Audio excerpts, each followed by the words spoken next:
Alléluia, alléluia, que Dieu soit béni. Frères, sœurs, sois bénis au nom puissant de Jésus-Christ de Nazareth. Pour vous qui suivez les vidéos que je poste, que l'Éternel Dieu vous bénisse abondamment. J'ai besoin de vos encouragements, j'ai besoin de vos critiques positives, j'ai besoin de vos corrections. Que l'Éternel nous bénisse au nom puissant de Jésus. Nous étions en train de traiter un sujet sur qui est l'homme, l'homme avec grand H, c'est-à-dire qui est l'être humain. Et nous avons lu Genèse 1, notre texte de base, c'était Genèse 1, 25, 28 que je vais lire. Dieu fit les animaux de la terre selon leur espèce, les bétails selon son espèce, le bétail selon son espèce, et tous les reptiles de la terre selon leur espèce. Dieu vit que cela était bon. Puis Dieu dit, faisons l'homme à notre image, selon notre ressemblance, et qu'il domine sur les poissons de la mer, sur les oiseaux du ciel, sur le bétail et sur toute la terre, et sur tous les reptiles qui rampent sur la terre. Dieu créa l'homme à son image, il le créa à l'image de Dieu, il créa l'homme et la femme. Dieu les bénit et Dieu leur dit, soyez féconds, multipliez, remplissez la terre et l'assujettissez, et dominez sur les poissons de la mer, sur les oiseaux du ciel et sur tout animal qui se meut sur la terre. Et la question que nous nous sommes posée est que pourquoi est-ce que Dieu a utilisé le terme ou bien l'adjectif possessif notre au lieu de ma? Parce que Dieu dit dans ce verset que je viens de lire que faisons l'homme à notre image et selon notre ressemblance. Et la fois passée, nous avons répondu à cette question à travers Lévitique 17, 10, 14, Ecclésiaste 3, 18, 22, qui nous ont enseigné que les animaux ont un corps, ils ont de la chair avec du sang et donc ils ont une âme. Et l'homme aussi a un corps, de la chair avec du sang et donc l'homme a aussi une âme. Mais la seule différence est que l'homme a reçu l'Esprit de Dieu. À part, si on enlève l'Esprit de Dieu de l'homme, de l'intérieur de l'homme, automatiquement, l'homme, d'après Ecclésiaste 3, 18, 22, Lévitique 17, 10, 14, l'homme n'est plus différent d'un animal. Alléluia. Et donc, comme Dieu a créé les animaux avant les hommes, il est fort probable, Ecclésiaste 3, 18, 22, Lévitique 17, 10, 14, nous donne une forte probabilité que l'homme physique vient du physique des animaux, c'est-à-dire l'âme, le sang et l'âme de l'homme proviennent des animaux. Pourquoi? Parce que Dieu ne gaspille rien.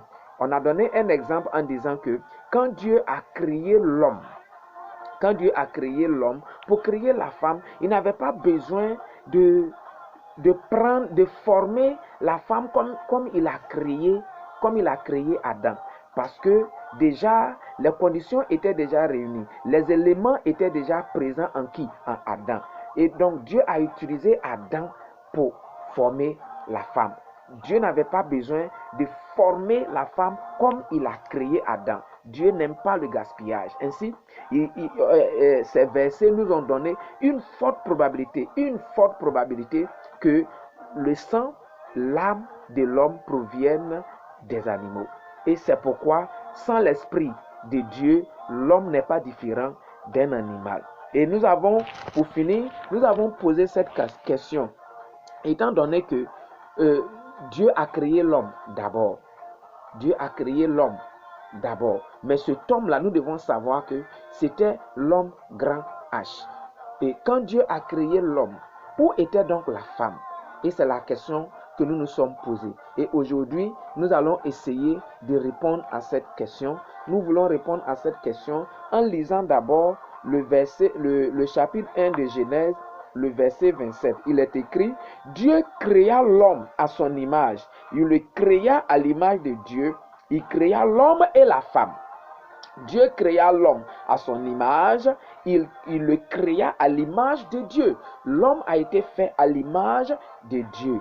il créa l'homme et la femme. Et donc, où était la femme? Il créa l'homme et la femme. Pourtant, il a créé l'homme d'abord. Et donc, notre question est de savoir où était la femme quand il a fini de créer l'homme. Et c'est cette question que nous allons essayer de répondre aujourd'hui. Bien-aimés, nous prions Dieu qui nous aide à être inspirés et à comprendre la vérité de sa parole au nom puissant de Jésus-Christ de Nazareth. Bien-aimés, ce que nous devons savoir et ce qui est clair, on n'a même pas besoin d'en parler, est que la femme est une partie de l'homme. Elle est donc sortie de l'homme selon Genèse 2, 21, 23. La femme est une partie de l'homme. Elle est sortie de l'homme. Quand nous lisons Genèse 2, 21, 23, Genèse 2, 21, 23, nous allons voir ça. Alors, l'Éternel Dieu fit tomber un profond sommeil sur l'homme qui s'endormit. Il prit une de ses côtes, et referma la chair à sa place. Le verset 22. L'Éternel Dieu forma une femme de la côte qu'il avait prise de l'homme et il l'amena vers l'homme. Et l'homme dit, voici cette fois celle qui est os de mes os et chair de ma chair. Ce qui nous dit que Dieu a pris la chair d'Adam pour former Ève. Il a pris les os d'Adam pour former Ève. Et si Dieu a pris la chair d'Adam pour former Ève, alors Dieu a pris l'âme, c'est-à-dire le sang d'Adam, pour former Ève. C'est pourquoi il est très clair que la femme provient directement de l'homme. La femme provient directement de l'homme. Je continue. Et l'homme dit, voici cette fois celle qui est os de mes os et chair de ma chair. On l'appellera femme parce qu'elle a été prise de l'homme. Il parlait de lui. Parce qu'elle a été prise de moi. C'est ce qu'il pouvait dire. Elle a été prise de l'homme. C'est pourquoi l'homme quittera son père et sa mère et s'attachera à sa femme et ils deviendront une seule chair. Pourquoi? Parce qu'ils étaient déjà une seule chair. Et pourquoi? Parce que Ève, la femme, était déjà à l'intérieur de lui. Et quand Dieu voulait la former, il a tiré la femme de l'intérieur de l'homme. Bien-aimé, la femme provient de l'intérieur de l'homme. Quand Dieu a fini de créer l'homme, la femme existait déjà.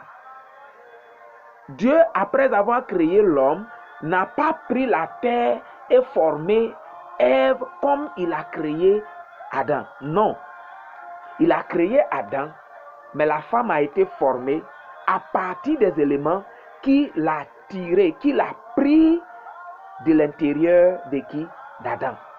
Et donc la femme a été ainsi formée pour être à la ressemblance de qui?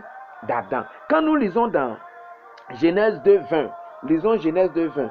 Et l'homme donna des noms à tout le bétail, aux oiseaux du ciel et à tous les animaux des champs. Mais pour l'homme, il ne trouva point d'être semblable à lui. Et comme Dieu avait remarqué que Adam ne trouvait point d'être semblable, un être semblable à lui, donc Dieu a tiré pour que la femme ressemble, soit à la ressemblance d'Adam, de l'homme, il devait prendre des éléments de l'intérieur de l'homme pour former la femme. Et donc la femme a été formée à la ressemblance de qui? À la ressemblance de l'homme. Pourtant, l'homme a été formé à la ressemblance des animaux. Et l'homme a été créé à l'image de Dieu parce qu'il a l'Esprit de Dieu. Nous allons terminer avec ce verset, Genèse 2:18. Genèse 2:18. Genèse 2:18 nous dit ceci, et je lis. L'Éternel Dieu dit, il n'est pas bon que l'homme soit seul. Je lui ferai une aide semblable à lui. Vous voyez? Donc, pour faire une aide semblable à l'homme, il fallait prendre quelques éléments, des éléments. Il fallait prendre les éléments pour former la femme de l'intérieur de l'homme. Et c'est là que la femme était. quand Dieu a fini de créer l'homme, la femme existait déjà, mais elle était à l'intérieur de l'homme. La prochaine fois, nous allons essayer de répondre à cette question qui dit, où était l'homme? Où était l'homme? Le véritable homme. Où est-ce qu'il était avant sa création? Que Dieu vous bénisse et bénisse sa parole. Que sa parole glorifie son nom dans votre vie et dans vos activités. Au nom puissant de Jésus-Christ de Nazareth. Amen.